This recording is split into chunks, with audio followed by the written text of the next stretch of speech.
Hello, welcome to The Natural You. I think you're going to love this episode as I learned so much recording it. Deborah Richmond has a profound connection with honeybees.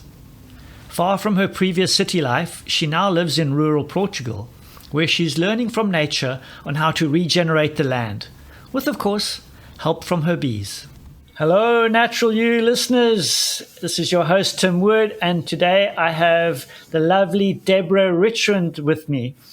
She has an amazing story, and I first learned about Deborah through her sister, who's a client of mine here in the UK at my chiropractic practice, and I can't even remember how we came to talking about it, but I heard about her sister Deborah, and I thought, how I got to get this lady on the podcast. And it's taken us a while, but we finally made it. So welcome, Deborah. Thank you. Thanks for having me. I'd really love to share your story of how you got to Portugal, and perhaps you can start us off as in your early career, work-wise, and then how you shifted and made this big change to working on the land in Portugal. Yeah. I mean, my career started in the ad world. So it was very much about storytelling for products and services. And I loved it. You know, it was amazing to communicate the best of these products. And so that was probably about 10 to 15 years, including some freelancing. And I had this underlying nagging feeling, I guess, inside of me around consumerism and products and services, and if they were actually good for us. I mean, good is an interesting word in itself. But this nagging feeling kept kind of pulling at me. And what it made me do was like, well, what else is there beyond what I'm seeing in, I guess we could label it mainstream. And so that led me into really diving into many rabbit holes. And at that time I was working in quite a full-on agency, advertising agency. And I could see my mind getting busier and busier with the to-do list. And I kind of woke up. And even before getting out of bed, it was like I was thinking about the deadlines and the workload. And this was in London in those days. And I was like, what is this? What is my mind? It's going a little bit insane with everything. It was like this explosion happening in my mind. And I was like, I need to look at this because this didn't feel so normal to be that kind of stressy, bit anxious. And someone suggested to me yoga. And I was like, yoga sounded a little bit hippie at the time. But I went and ended up on this class for an hour and a half doing yoga. And I came off this mat and my whole mental state had changed. It was so profound from this hour and a half. And I was like, what is this? Why are these funny postures and this breath work? It was so new to me at the time.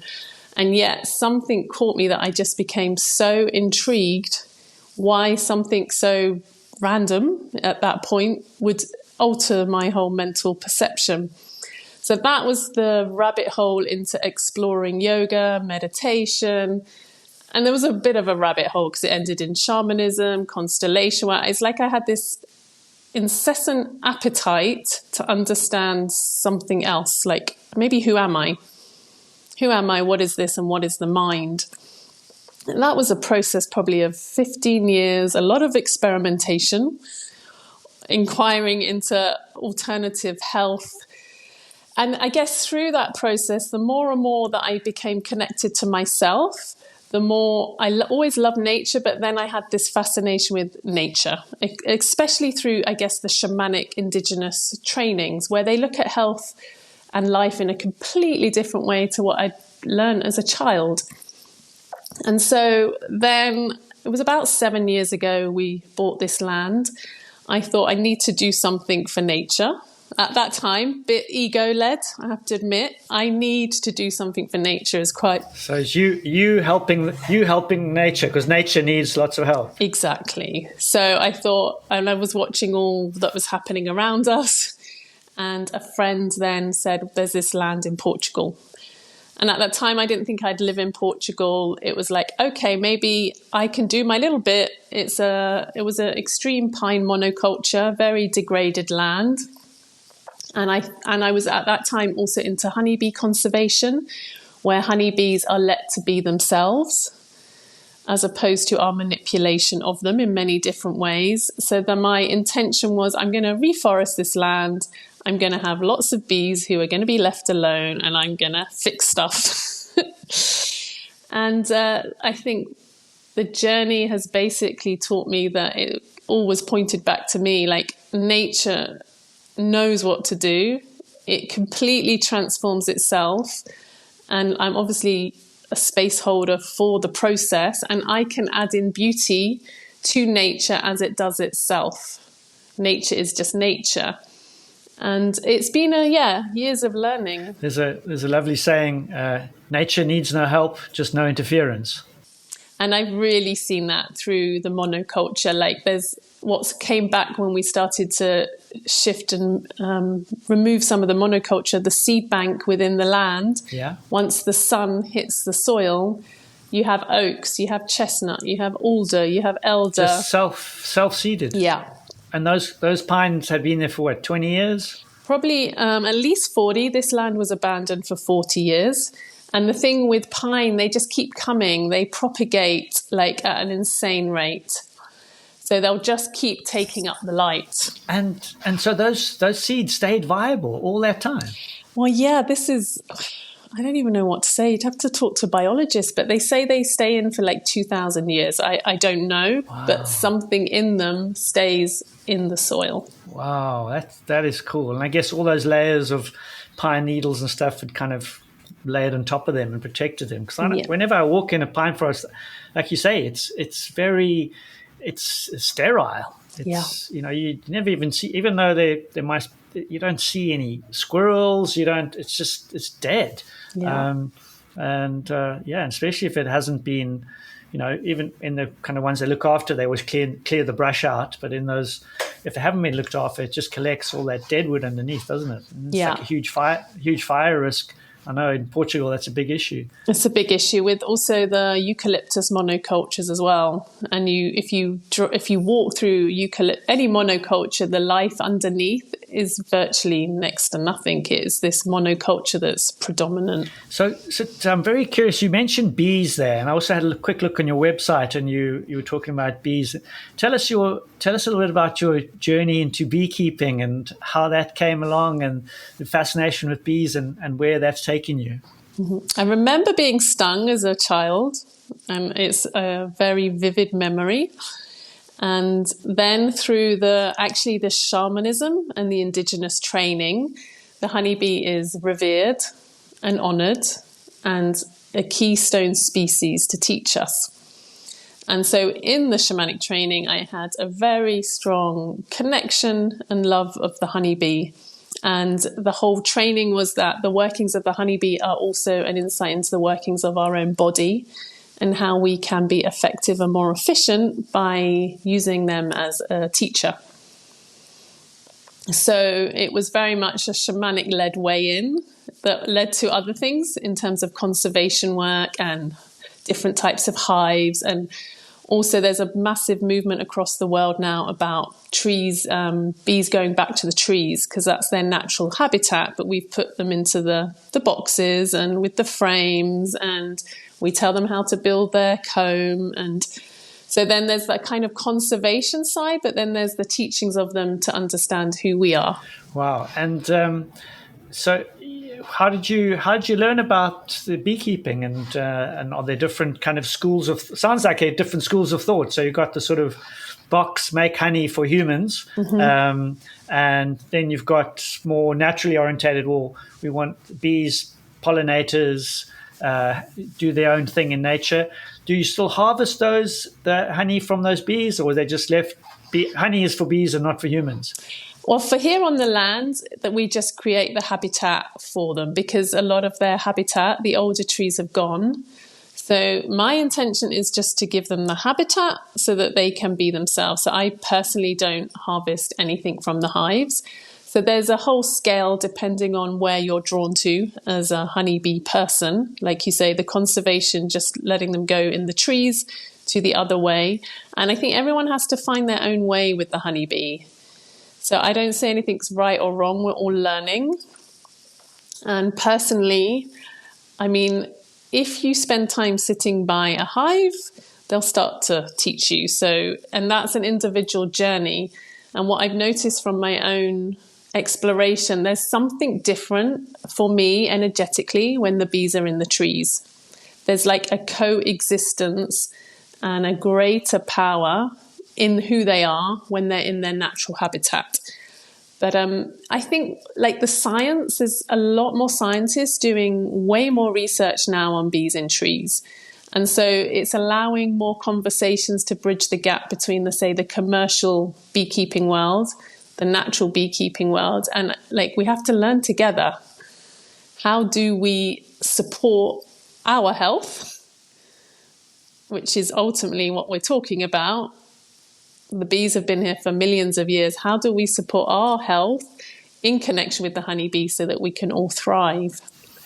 Yeah, and there's some lovely, this is obviously pretty basic stuff for your mind, but I was reading not that long ago about a recent study, kind of fringe biology, where they were talking about how this guy had done work on bees, and we've always thought of the bees as the hive mind and the collective consciousness, but we've always thought that the individual bee was just a part of that little worker in the collective mind. And this study was saying no, he was putting forward that these are actually sentient beings, that they can recognize each other and they can communicate, which is such a big step for an insect which doesn't have a brain, just has these ganglions, to say, okay, this is this being has a sense of self and others. And I also thought it fascinating how the different scouts would go off and find various sorts of nectar and come back, and then they communicate with their dance to the hive where the food is, and then the hive together has to make a decision which one they're going to follow. And he was putting forward that this is actually very much like our neural connections in our brain, because we have lots of ideas and we have to decide which one we're going to follow. Yeah. And the way that our neurons fire and the way we make decisions is almost the same way as the bees have to do the same as a collective. So I found that fascinating. And they, through that, which I think is like he's beautifully put it, in that they are a reflection of what is possible in us. Like they are so much more than honey producing pollinators. And I've had so many experiences with them that might seem a bit unusual. Like, for example, when I was having an argument with someone on the land, we just said, let's take it to the bees. And so two of us sat in front of the hive. This one bee came out, buzzed around us for 5 minutes. And like after it went back into the hive, and we were like, oh, we've solved it. Wow. So there's like lots of stories. Like, I thought you were going to say the bee came out and stung him because he had the wrong end of the argument. They may have done that as well. But it's always different with them. You never know what they're going to tell you. And it's their behavior. So I think that's a beautiful analogy that you've given, because they want to help us understand ourselves. That's my experience of them. And, I know a snippet. Yeah, that's super powerful. We often hear of animals being spirit guides, or things like that, or can show us, or have our we lean towards, or they find us, or we find a connection with them. Yeah. But I always thought of that as mammals, as kind of the bigger animals. Always like so I had some wonderful experiences with deer. So I always kind of think of it as a big thing, not necessarily a tiny little insect or the whole colony. And I think that's what I've really appreciated about being immersed in nature for 7 years, because it's unsuspecting what nature will do and what it wants to speak about. And the speaking can be in many different ways, depending on how we receive information. So it could be the smallest, it could be the bird, it could be the bug, could be the butterfly. And it's what we were talking about before, is the more present we are, it's almost like the more present, the more that we can observe what nature is reflecting back to us. That's been my experience of it. So for us who obviously love to spend time in nature, for someone who's just starting to explore that and getting out on their own and spending time on their own in nature, are there any kind of go-to practices that you could perhaps suggest for them, or little tips or tricks, having spent so much time on the land on your own or in small groups, things that you could guide us with? I think the biggest thing is to slow down. Really slow down and watch and witness. And I think I've learned that so much from being here, because I thought I was going to intervene and do something, and actually sitting back and watching what nature does can guide what to do next. And so I think slowing down, just being with the breath, have the phone off. It's very simple, actually. And if you're out with your partners or friends, just say, like, for half an hour or an hour, we're not going to talk. Brilliant. So let nature be the guide. We say that flippantly, but if we are and we're just observing, then and for me, I'm quite a critical thinker, so I always want to analyze and, well, what's that bird doing and why is it doing it? But just to actually sit and watch is something beautiful too. Yeah, and it's interesting because I'm connected to bee scientists. And I had a really interesting conversation with a German scientist once, and he has spent years looking and observing bees, like through the microscope, through all these technical ways of doing it. And yet, at some point, he kind of went through that tunnel and was having more, what one would say, mystical experiences. And for him, it was a bit like, oh my God, I'm losing my mind. But I was like, no, for me, that's normal. You've just spent so long in witness to it. Something else is coming through. And he's like, oh, really? I'm like, yeah, like it's because you're used to perceiving in a certain way. You weren't ready for another way of perceiving. And so I think the world between science and mysticism, like they're one of the same at some point. It's just how much are we paying attention? Wow, that's really powerful. Another way of perceiving. And do you think that's the same or different to intuition?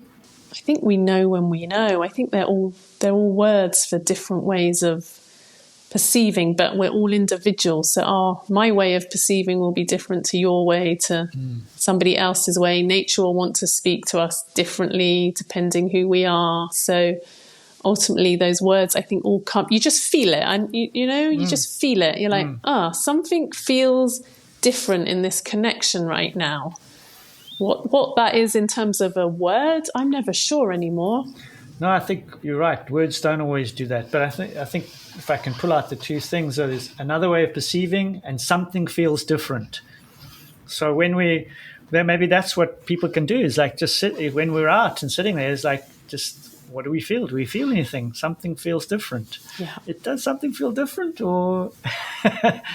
Yeah. So I think that's something that I'm going to be mindful of, what feels different, or how do I feel different, or so that's really very interesting. And what about other side? Obviously, we know about medicinal properties of honey and all that sort of thing, but what about the stings of bees? I've heard they've used those for medicinal purposes. I don't know very much about it. I mean, it's one of the profound medicines of the hive. So they know in ancient times it was used a lot in terms of acupuncture and apitherapy. I've had a few stings. And apitherapy. Okay. So, for example, I met someone who had their arthritis cured through bee venom. So there's that very practical, medicinal, goal-orientated approach to apitherapy. My journey with apitherapy is quite something different. So for me, it's almost got the quality of plant medicine. Okay. So I was stung once, and it sent me into 4 days into darkness with lots of insights and how they were using it in the kind of Egyptian pyramids. I mean, that was like probably a more vibrant journey with the venom. I mean, it was, I didn't do it intentionally. Wow. It was a bee that came. So, and I think it's just simply because I'm supposed to have a connection with the honeybees. It's not anything, I don't think anything of this is out there anymore. It just is an experience. Yeah. So there's many different applications to the venom, but it's such a powerful medicine used in the right context. And I think it's becoming bigger and bigger. Yeah, I had no idea of the kind of more, let's call it psychedelic element, or altered altered field kind of thing. So that's fascinating that it can have that sort of effect. But of course, yeah, that was a random yeah, one. I mean, That's not every no, day. I mean, I've never heard of that, but I mean, because of your connection, you can understand that at such a deeper, more spiritual level. That's fascinating. And then the medicinal stuff, I had heard about the arthritis now that you mention it. But yeah, fascinating. Yeah, I'm curious. I haven't delved so much into those medical conditions, but I would be curious in the field of apitherapy what people are seeing from a medical perspective. Yeah. Well, there's a line to go and research. That sounds very interesting. And so, tell me, what are you doing with the monoculture, with the pine trees, and creating? Obviously, the bees not going to find their homes in those. Or do they? Mm-hmm. And how are you going about sort of creating or helping the bees create homes for them? Yeah, so we've got a number of different hives across the land, from like the log hive, which is mimicking the trees, to top bars and langstroths, but we insulate them. We put a much thicker insulation because the bees need to maintain a body temperature, consistent body temperature. And in some of the commercial hives, the insulation is super thin. So they're having to work very hard to just regulate the hive. So the thicker the hive, the less they have to work on just maintaining temperature. So if you watch any of the videos or science from bees in the wild, in trees, they're spending much more time coating themselves in propolis and like this kind of, I guess, thriving. In many hives, they're just surviving.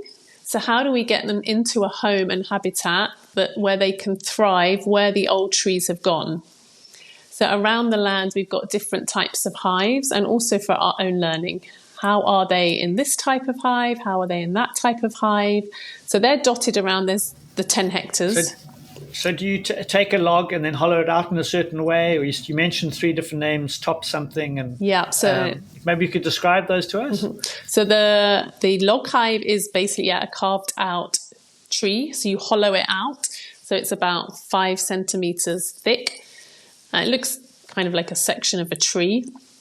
And then we put them on legs. So higher up the bees are, the more safe they are, because mice can go in, etc. So you put them higher up the land, and there's a big movement in England and Ireland with some key people putting a lot of log hives up and doing research with universities on this. And there's some really great data coming out. The top bar is it's more of a rectangular shaped hive, and just a different shape, but we insulate them. And what I've noticed, they love the top bars. And so it's just a different shape, different capacity. What we've been playing with is different size capacities in terms of how big inside. So in the wild, they're finding that hives can be in as small as 10-litre cavities. And a lot of the bigger commercial hives are much bigger, 40, 50 litres, because bees don't like holes. So they have to work hard to fill up that whole space with wax. Again, so they're surviving as opposed to thriving. In a 10-litre, they can focus much more on thriving. And so the Langstroth is the square box, which is typically the commercial hive, where you put the frames in, you put the wax strips. So we use the Langstroth, we insulate it more, and we don't put the frames in so they can make the comb, because they have curvy comb when they're left to their own devices. And the wax is the comb is their communication channel. So they use it to communicate through the hive. So when they can build naturally, again, it's that moving to the thriving. The more that we allow them to be natural, the greater their health. And the communication through the hive, is that through vibration, or how does that... I always see the hive is like our internal body, like the bones or the bone marrow, sort of like structure. the cells. Yeah. That's how I see it. Scientifically, they might describe it differently, but I see it as a representation of how our own body works. So when we pull out a frame, for me, we're kind of pulling out their liver or their bones so there's like a very delicate process if you are going into the hive to be really still in your movements, because you're going into their center of who they are. Wow.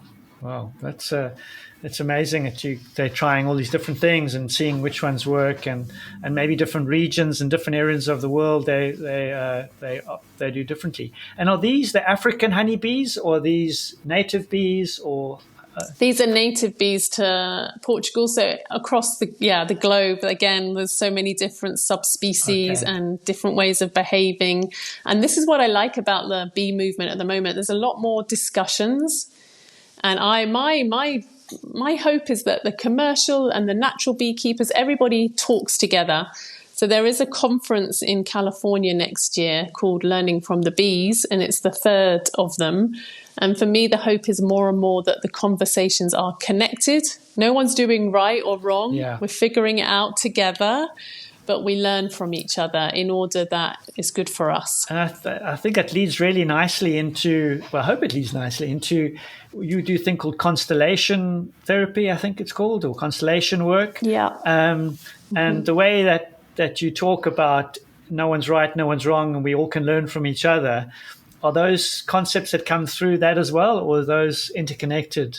Yeah, they've been a massive teacher for me, the constellation work, because I guess it's that. Well, I don't know anything about it, so perhaps you could share what it is, what it comes from, what its best uses are. Yeah, so it was devised by a man called Bert Hellinger, and it was originated from family constellations, where it's a technique that was used to hold to resolve or look into family conflict, trauma, relationship challenges. So he devised family constellations. And you're basically mapping out the family situation, but knowing that there's a whole history of inheritance that we come into this world with that is from what came before. And if we don't acknowledge that, history repeats. So that's like Bert initiated that, and it's become, it's a global work now. And I trained in business constellations. So then a pool of constellation coaches took the family system and developed business constellations, because in business situations, you're also bringing in a history, you're bringing in your family patterns. So how do we work more effectively as a team within businesses for the vision of their company without our stuff kind of stopping the flow? Yeah. Wow. And so you're still doing that work now? Still doing that work now. I think because of all my different flavors, I've also done health issues, family issues. And then because of here, I then got really interested in environmental constellations. So say there's an environmental challenge, how do we use constellation work to unravel the environmental situations to see what's beneath that? And so that we can make decisions based on a wider perspective, which is the natural world. So if I understand it correctly, perhaps there's an environmental issue or challenge, there's some development going on and they want to preserve things. They get you in with all the parties to try and find a solution or negotiated. Yeah, so as an example, like we have a threat of lithium mining in Portugal, which is a huge impact to the rivers and the health of the rivers. So we constellated the situation, and what came through was like, okay, what's the alternative? It was a very strong, or what's the alternative? And so you go, okay. And then for some reason in that one, hemp seemed to have a very strong presence because, we're all still in a capitalist existence. So money is part of it. But it's like, it always shows, like, if you acknowledge the history, and the history of mining was very present, mining, extraction, resource depletion, that came through very strongly to acknowledge that. And then how do we mine in a way that's in balance with the natural world and that doesn't then run off into the water systems? Okay, what do you do with that data? Then that's for every individual to work out from seeing that what's my role in that.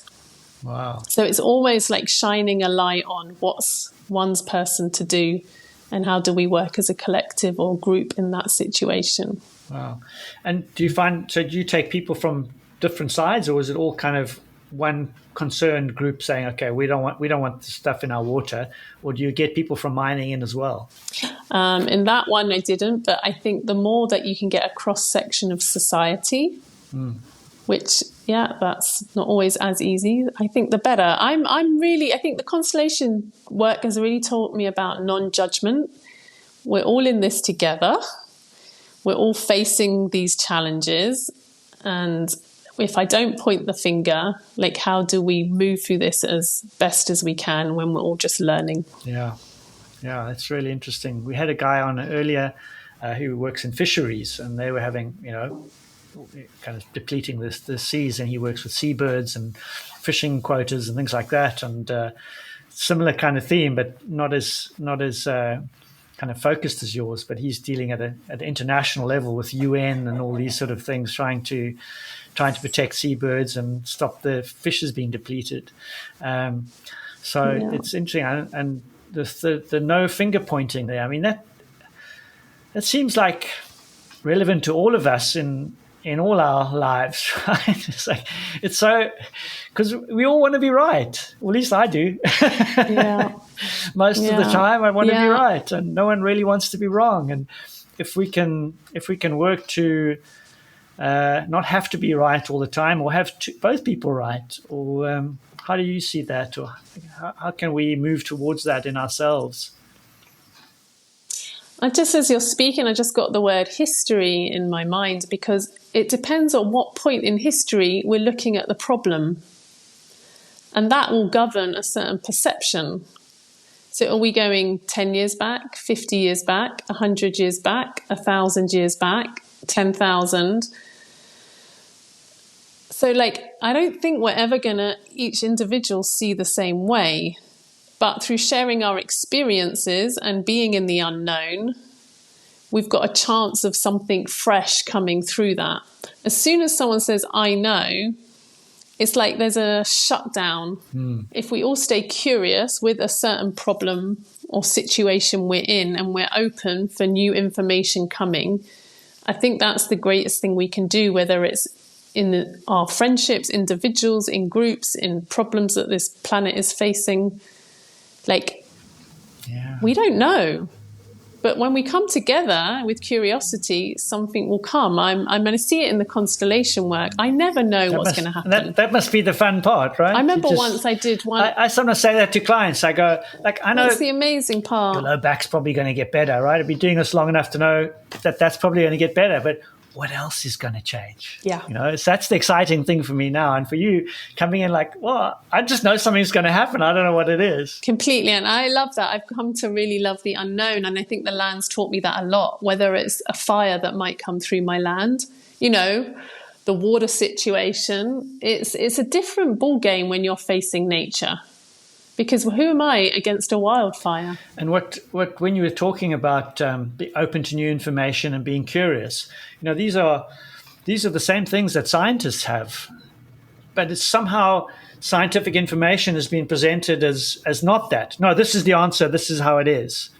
And I'm hopeful, and I wish that more scientists would be like that, less protective of their particular study that showed a certain way, and just saying, hey, we're still exploring this, because there always is more to know. Each study goes, well, with this, we now have more questions. It just opens up more questions. And so perhaps we can look at science and scientific information and data coming out as just little pieces that are coming out there, and we can then use that to be more curious and be more open, instead of going, oh no, the science is settled, as if there was such a thing.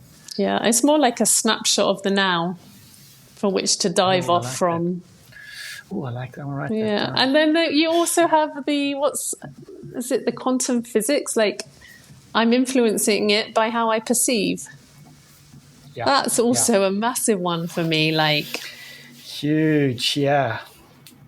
We science really hasn't caught up with that. I mean, it's only really that sort of quantum science that is doing that, but all the other material sciences, all the biological sciences are trying to ignore it because it just doesn't fit for them, and all those models will break down. So it's really, I think you're onto something there too. Is that when will science start, particularly biological sciences, start acknowledging that? The first time I saw it was someone talking about photosynthesis, and how chlorophyll takes energy from the sun and turns it into food. And they were talking about a quantum process, and that's the only, because they still don't really have a clear definition of actually how that happens. And so perhaps if it starts at that kind of basic level and then ripples through, then we can start looking at that with more curiosity. Yeah, and it's like the parts and the whole, isn't it?